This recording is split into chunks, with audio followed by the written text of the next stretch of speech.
Jam-packed ang two-day ASEAN-Korea Music Festival or Round 2026 this weekend. Feature dyan ang ilang Filipino acts na nagpa-move and groove sa audience.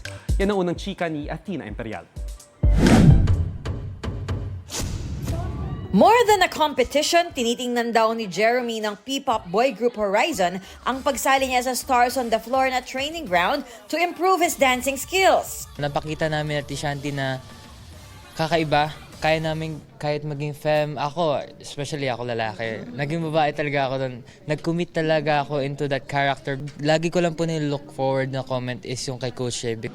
Isa ang Horizon sa representatives ng Pilipinas sa ginanap na ASEAN-Korea Music Festival o Round 2026. Nalayong palakasin ang musical bond among ASEAN nations and Korea. Bukod kay Jeremy ng Horizon, nagpasiklab din sina Sofia ng Kaya at Joker ng First One.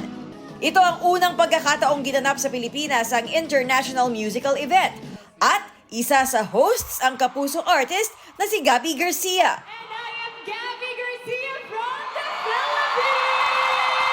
It's such an honor kasi it's such a big and prestigious festival here in the Philippines. And ang ganda din ng initiative ng ASEAN to form this festival kasi you get to also listen to the music of other countries and it's a nice opportunity to collaborate Filipino talent with different talents across Southeast Asia. Co-host ni Gabby ang Korean singer-songwriter na si 10cm na nasa likod ng ilang K-drama soundtrack. Jam-packed ang Smart Araneta Coliseum dahil sa two-day event. Standout ang performance ng Korean group Mellow Mans na kinanta ang Love Maybe na kabilang sa soundtrack ng K-drama Business Proposal and animated film K-pop Demon Hunters. Pumatok din ang sariling rendition ng Bruneian singer na si Shafiq Abdillah ng OPM song na Pasilyo.